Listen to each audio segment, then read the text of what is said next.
Hey there friends, it's Missy again. Thanks so much for stopping in today. I have a new layout and video to share for Hip Kit Club, and I'm using the 2020 January kits for this. And I'm going to be starting out with one of this month's free cut files. And I went ahead and cut it pretty big on some white cardstock, but I'm not going to use the entire thing. I'm just going to use my little fussy cutting scissors here to trim off some of these hearts. I had an idea going in my head of how I wanted to use this cut file, and I'm going to basically place it at the top of my background. But I wanted to kind of make it look a little uneven, so I'm going to trim out some of the hearts in various places among all of these rows. So I'm going to have some open spots. I didn't want it to be so perfect. So all I'm going to do is trim a couple of them out, and then this is what I'm left with. And I wanted to do something a little bit different. I love backing cut files with my pattern papers, but I also like doing something a little bit different. So I'm going to use one of the hearts that was cut out of the white hearts and use it as a little stencil there, and I'm going to trace different hearts with different pattern papers, and then I'm going to put them inside the cut file, but I'm going to put some adhesive foam behind them and pop them up so these pattern papers are not going to go behind the cut file. You'll see what I'm talking about here. This is just another way to use cut files. If you like backing cut files, then you'd probably like this technique too. So, I mean, I do love using my Cameo. I use it all the time, but I also love fussy cutting. So this was a good mix of doing both of those. Okay, so you can kind of see what I'm talking about here. Now, I'm not going to fill up every single heart. I'm going to leave a couple of them blank, and then I'm going to basically just create a background here and then glue all of that to this background. So I'm going to use some smooth, thick white cardstock here, and then I'm going to come in with some of the Finnabair Art Basics clear gesso. It's very smooth, and then just scrape it mostly from the very top almost to the bottom, because I'm going to center that cut file up at the top. Okay, so I'm going to move the cut file and all those little hearts out of the way. My background is dry, so now I'm going to work on adding color. And I decided, since I had a lot of pink in the hearts, that I would add some blue and gray to the background. And I'm going to start with this beautiful silvery gray powder that we get in this month's color kit. These are all Lindy's Stamp Game products. This is color called Silent Night Silver, and it's really cool because it's actually got some other mystery colors in the powder, and so when you add water you get some hints of pink, some hints of yellow. It's very, very cool to watch it activate. And then I'm going to mix that with some blue. This is a spray that we got a long time ago in a color kit called Tiffany Lou Blue, and I just thought it would be a pretty color to put behind the cut file. I do have a couple of blue hearts, but I felt like the pink was more of a dominant color since I had different shades of pink and more pink hearts.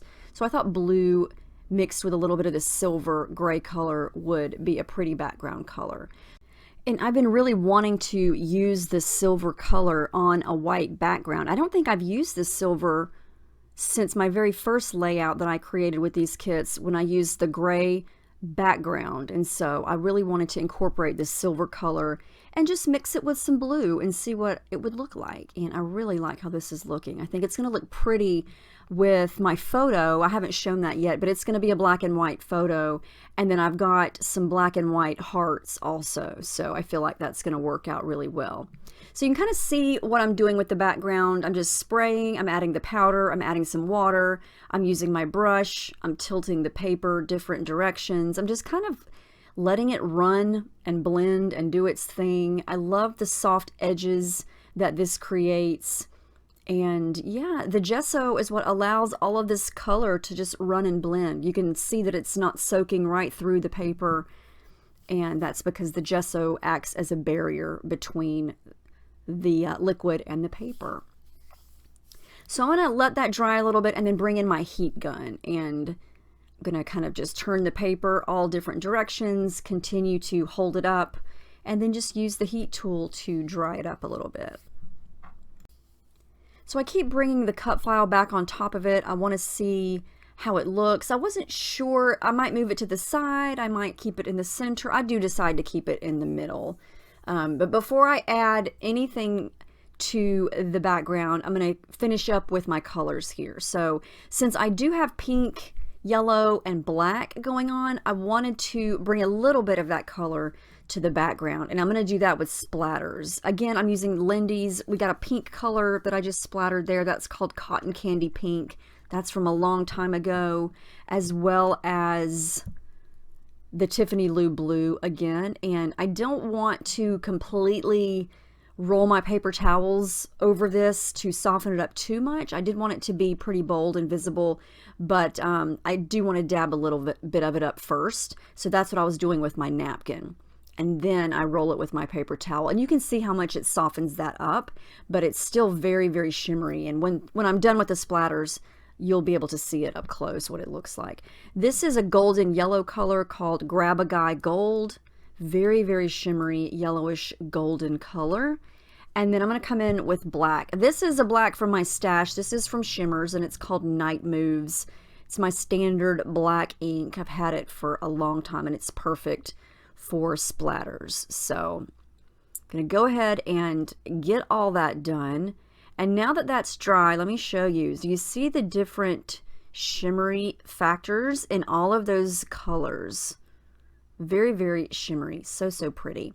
So now I can start working on everything else. Okay, what I thought I would do is just go ahead and glue the actual cut file down flat and then fill in all of those hearts with the different color hearts.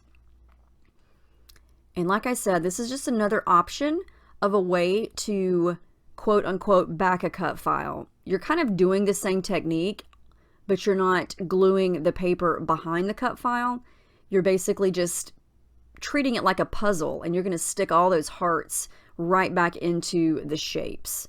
But I'm going to add some foam behind them, so they're going to pop up off the page, and it's going to create some fun dimension and just give it a little bit of depth so everything is not completely flat. And I really like how you can see the gray tones mixed in with the blue here in the background. I think that turned out really pretty.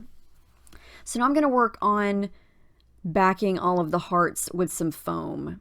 And this took a little bit of time, but it wasn't hard. So now they're going to fit right back inside those shapes, and they're going to be nice and dimensional. So love how that looks. And you can't really see it from this angle since my camera is above, but you can see it later. So here's the picture that I'm going to scrap. I think it's really cute. And she's got these heart sunglasses on. So I did have to make a little change here. Since the picture is going to cover up some of the hearts, I wanted to put another one right there to the right of the photo because that's one of the ones that I had cut out and it was too big of a space. So I just cut one off of the other rows of the cut file and then just glued it down, and you can't even tell. And so I'm going to add some tissue paper and some adhesive foam behind my picture there, and that's pretty much where the picture is going to go. I was trying to figure out if I wanted to add more hearts or if I wanted to fill in the ones that I left blank because they're not glued down yet. So I decided that I had to add in my thread. I wanted to add in more pops of black and just had some more texture up at the top, so I'm going to do that with thread. I'm just going to kind of loop it up like that. And I love how that looks underneath that pink heart. So I'm going to do that with a couple of different hearts with a couple of different colors of thread. I've got pink, 2 different shades of pink. I've got the light blue color, the black, and the yellow. So I'm going to do that with the thread and some different hearts there. But I'm going to make sure, I know I say this a lot, and sometimes I do break this rule for myself, but if you see the photo, do you see how she's looking toward the right? So this is what made me want to put the photo on the left-hand side of the layout because it looks like she's looking across the page. I don't know. I do that on most of my pages depending on the photos, you know, where the person is looking, where their face is tilting. Try to make it look like they're looking either across, up, or down the page depending on the direction. And so that's why I'm putting the photo right there. I'm going to use a couple of Pocket Life cards here as layers behind the photo, and I've already used that black and white one for a couple things. And then I'm going to scrape the edges with my little edge distresser there to add some texture and dimension, and then glue those down. And they're very subtle, but they do give a little bit of something behind the picture there. And then I've pulled out some embellishments. These are some of the embellishments that are from Pink Fresh Studio that we get in the kits. I believe all of these embellishments that I use, most of them are from the My Favorite Story collection from Pink Fresh Studio. And we get all of these things in the kits this month. And so I've just kind of picked out some things that I feel match really well. Now, these puffy stickers are not from Pink Fresh Studio. I believe those are crate paper. I'm not 100% sure. But I'm going to add a couple more pink hearts around the page. I'm going to add in that leafy black and white die cut at the bottom. This little XOXO. I wanted to pull in some black elements, and I really wanted to use one of these scripty words, the puffy title sticker sheets from Pink Fresh Studio, because I haven't used those yet. And yeah, I'm just kind of sorting through things, cutting things up. This little frame I'm going to use, I love that it's black and white. I don't think I've really used a lot of black and white this month, so I really wanted to pull in some of that on this page. I do decide to fill in the remaining open hearts with the white hearts that were cut out of them originally. And I'm going to make sure that everything is glued down. Make sure all those little puffy hearts are glued down. And then all these little bits and pieces down here at the bottom. Two little banner stickers there. And then this little circle sticker here that says, "Remember this." And then I'm going to add some more black thread down at the bottom.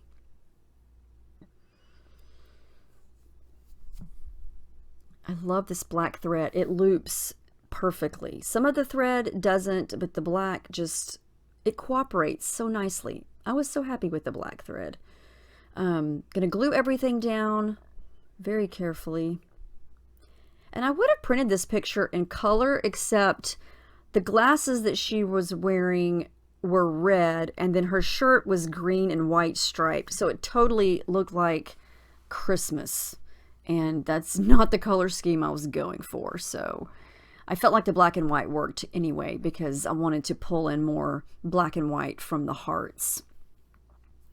Alright, so I got most of that all glued down, and I had an idea for a title. I'm going to combine this word that says sweet, or the sticker that says sweet, and the sticker that says cute. I like the fact that the T's are the same shape, so I'm going to try to overlap them without it looking tacky. So hopefully it turns out okay. I'm going to glue down the XOXO, and you'll kind of see what I'm talking about here. The sweet fits right inside the C and the T on cute. I'm pulling a Jen Scow here, and I'm going to nestle that sweet in between the cute, because it just kind of fit there, and I like the way the T's swooped together like that. So yeah, we're going to make that happen. And I like how that looks. I think it's cute. Now, I did want to fill in this little space right there underneath the XOXO. I felt like it was kind of this little trap space, so I'm going to fill it with a white heart. And then I wanted to create another little cluster down at the bottom here with more hearts and try to pull in the main colors. So I traced and cut a couple more there off camera, and then I've got a blue one, two pink ones, black and white, yellow, and then I'm just going to create that down there at the bottom just to kind of pull in all the colors, most of the colors, down toward the bottom part of the page. And glue that down. And off camera, I do some stitching. I totally forgot to show you up close. If you can see on the white hearts, I just did some black straight stitching, and then I did another straight stitch down there in that little heart cluster. And then I'm going to sort of write my journaling inside of the C and then kind of in between it and underneath it there. And I'm just making sure my lines are straight by using my T-square ruler, and then I'm going to use a black fine tip Sharpie for my journaling, and I'm almost finished. I do add the date stamp, and then I do come back in with the black splatters and add some more black ink splatters, as you can see there. But yeah, that's the final layout. I think this turned out really, really cute. I love all the hearts. I love how the background turned out. And it was so much fun. Every time I pull out these kits, I get a different idea of something to try. And I hadn't used this cup file yet. So I hope this inspires you. I've got tons of close-ups here. But yeah, I don't know if you've used this cup file yet, but this is just another option. You know, instead of backing it, you can basically put the papers on top of it. There you can see all the dimension since I added the adhesive foam behind there. But yeah, let me know if you have any questions about any of these techniques or products. Be on the lookout for your February kits. I cannot wait to get those. But yeah, I still want to keep using the January kits because they're so awesome. Anyway, I hope you guys have a great week. Thank you so much for watching, and I will see you in my next video.